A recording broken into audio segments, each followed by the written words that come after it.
Hello and welcome to Brick Brawn Toys. Today we'll be reviewing LEGO Ninjago Dragon's Rising set number 71832, Thunderfang Dragon of Chaos, retailing for $70 and released in March of 2025. Starting with the minifigures, we've looked at a couple of these before, but to offer my quick thoughts, Nia's storm suit is easily one of the best suits this wave. I think it's my favorite out of all the storm suits. Lloyd's storm suit looks pretty nice, and I appreciate the inclusion of his armor piece in this set, seeing as it wasn't included in the other set I've reviewed. Sora here looks good, but this figure is over 2 years old now. I don't have much to say about this figure. Even though I haven't looked at it on this channel before, this figure is very abundant. However, I do love the design and detail. Tyr is just a standard Dragonian with longer horns, so I also do not have much to say about him. He includes all the prints and features a standard Dragonian does, but he has longer horns in the back. Aaron here looks better than he did in the January wave. He shares the same prints for his torso, legs, and face, but he includes a new headpiece, making his mask fully black, apart from his golden horns.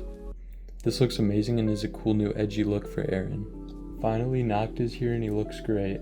This is the first Forbidden 5 member we have looked at, and the first to be shown in the show. I love this figure and how accurate it is. However, he is lacking his cape here. The face print for this figure is very nice and detailed, but it doesn't capture his personality much from the show all too well. I think he looked a lot more cocky in the show, as opposed to the more angry expression shown here. The print for his torso and legs looks really nice and evil. I like the Forbidden 5 logo on the back. His hat uses the Ninjago movie hat in black. Now time to look at the set. This set is so cool. I love having a larger villain build for Ninjago. The color scheme on this build is very unique and something we haven't really seen for a Ninjago dragon before. We've gotten black and red together in sets like Firstborn, but the addition of purple and the translucent pink makes this set look entirely different. Also contributing to making this set look different from any other dragon is his hunched back and spikes. These give Thunderfang so much personality and character, showing a much more evil and mischievous silhouette. The build on this set was fun and creative. The legs are well designed to look good and be stable. They are built similarly to Jiro's in 71796 Elemental Dragon vs. the Empress mech. These legs are predominantly black and red, and as you go up the body, the black is gradually replaced by purple. The previously mentioned hunchback uses two very stable techniques to achieve the bends in each part. These both look flawless from most any angle, and where they might look bad is gotten covered by spikes. Up here. The torso also gets really thin in the middle, which makes sense considering Thunderfang has been in prison for thousands of years. His tail looks good, and I like the use of open studs on the side for detailing. It's a unique texture in LEGO nowadays because of how much they cover them with the newer sets. The tail's a little short for my liking though.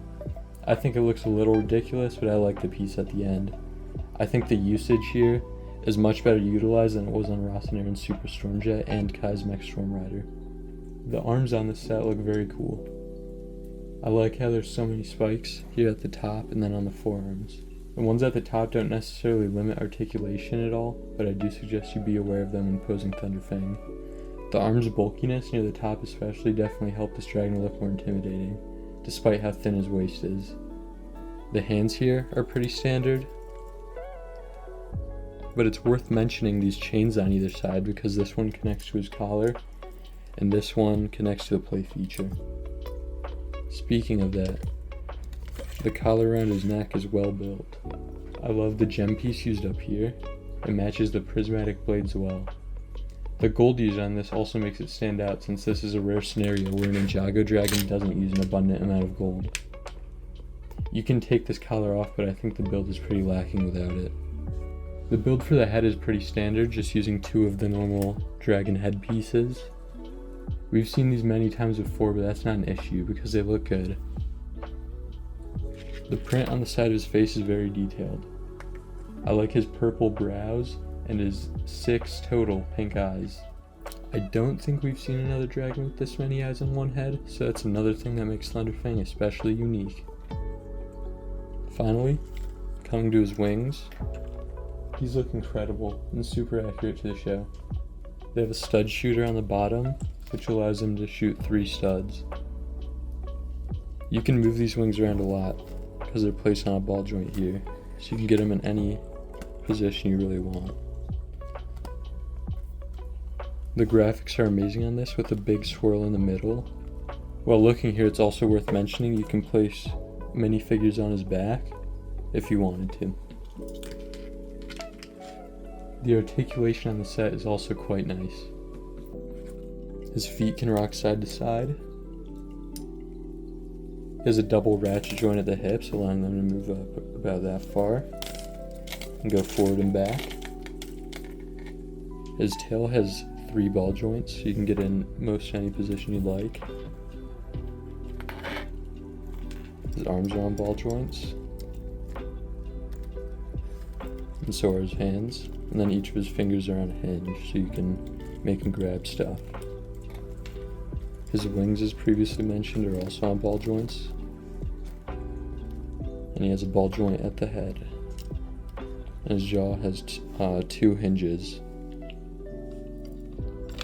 So you can open it any way you want. Give him an underbite, overbite.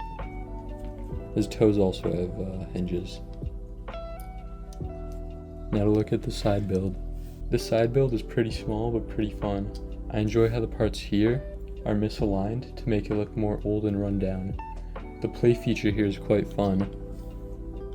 If you put Thunderfang's chain inside of here, you get stuck, but you can free him by using the 2 prismatic blades included in the set to lift that.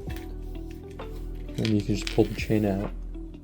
This is pretty simple and kind of funny if you think about a dragon this big being held down by a structure like the 5th of the size of him, but I don't mind.